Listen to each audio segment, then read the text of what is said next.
look at her sister and, with a look of disbelief on her face, See, I'm not dead. I'm here.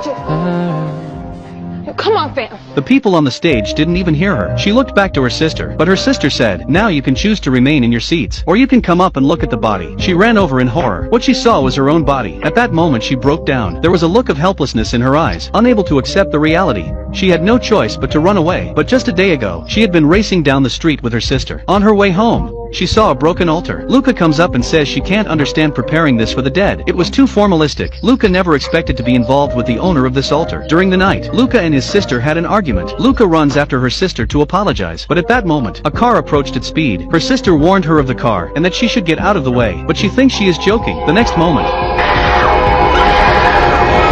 Luca wakes up again. It's the next day. She sat up from the road. She saw everyone walking to church. Luca followed her by mistake. Inside the church, that's when the scene from the beginning of the video happened. Luca, who had run out, was still in a state of shock. She couldn't accept the reality of the situation. But what could she do? She went to the place where she had been in the accident. Here she saw the altar that had been set up for her. Then an even bigger question came to her mind. If I am dead, but why am I still here? Shouldn't I have risen? Luca tried to jump twice.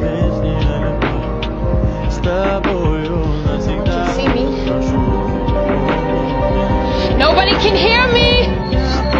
At this point, the relatives around her are comforting her sister. She thinks that Luca was run over because he was chasing her. Jason, on the other hand, is encouraging his sister. He advises his sister to rush to the police station and urge the FBL to track down the hit-and-run driver. She was grateful for Jason's help in calming her sister down, so the two of them went to the police station. But the FBL was very perfunctory, saying that there could be thousands of killers. They couldn't do it all. In a fit of anger, the sister slammed the contents of the table to the ground and left without looking back. She left without a backward glance. It was then that Luca realized that no one else could see her. She was able to blend in with the punks and gather information in plain sight. When she arrived at the basketball court, the two punks are talking about the car accident the other day. All they know is free Caprice.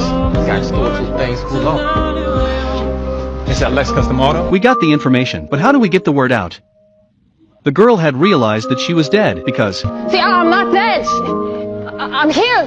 no one can see her. While wandering around, heard about the car crash. She found her sister. She wanted to tell her sister what she had heard. She shouted at her sister, and her sister starts training, and she has to run after her. The two of them were getting into step, and that's when a miracle happened. It was as if her sister had heard Luca's voice. Lex's garage. Her sister thought she was hallucinating, but she went to Lex's garage in disbelief. Luca followed her. A ghost and a man infiltrated the garage. Inside, they find the car in question. They remove the protective film. The paint was still wet. At that moment, a big man approached. Luca warned her sister to run, but her sister, who hadn't heard the warning, insisted on asking who owned the car. But the big man insisted that it was not the car. Her sister is furious and picks up a stick.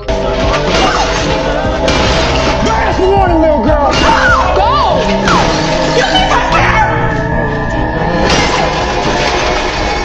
He killed my friend and wrote off the truth. That's when the boss arrived at the news. He even pulled out a weapon. In the nick of time, there was a sudden noise behind her. Her sister runs away before they notice. As she flees, Luca accidentally runs into a man. Tom can see it. Curiosity got the better of her. She catches up with Tom. It turns out that she, like Luca, she was trapped on Earth after her death. She did a lot of things. She had done a lot of good deeds. But she hadn't been reincarnated yet. He said I would like to get a new pair of basketball shoes, but no one has given them to me yet. But he didn't know that his wish had become a crucial condition for his reincarnation. From what Tom said, his neighbor also wandered the earth after his death. But when he saw his cat, which had been lost for 3 years, he was reincarnated. Luca was inspired to do the same. Her wish was that her sister would break the record and be accepted to university. On the other hand, her sister, in order to hear Luca's voice again, she decided to run and try her luck. As expected, her sister heard Luca's voice again. Luca offered to help her break her record and get into university. Then she would be reborn herself. With Luca's continued motivation, her sister finally breaks the record. But then something bad happens again. Her sister is stopped by the owners of the garage. They hurt her leg without saying a word. The girl is standing in the middle of the road. She is dead. Luca wanders the earth unable to reincarnate. The only way to reincarnate her is to grant her wish that, for her sister to run well and to be accepted to university. But that's when her sister suffered a devastating blow. For a track and field athlete, her feet are life. The next day, on the day of the race, despite her coach's objections, her sister, against the coach, because she wanted Luca to be reborn. Early on she did show the results of her days of training. She took the lead, but before the finish she suffered a foot injury and she fell down, but she managed to drag her injured leg across the finish line. Luca watched from the sidelines. Tears were flowing down his face, coming to the rooftop, although she couldn't run, but she was sure that Luca was with her. She had not been able to help Luca with his reincarnation. She was devastated. Just then, reversal came. Sister saw Luca back in the light, and was able to touch her, but not long afterwards, The reversal comes again. Suddenly there is a flash of light. Luca is about to turn around, and then it flips again, straight back to the night of the accident. With his sister at his side, it was as if she had had a strange dream. Luca is overjoyed. Luca woke up and did something else that puzzled her sister. She had spent all her savings. She bought a pair of sneakers and put them in front of an altar. It turned out that the altar was owned by Tom. Tom was watching them from a distance. His wish was granted, and he was reborn.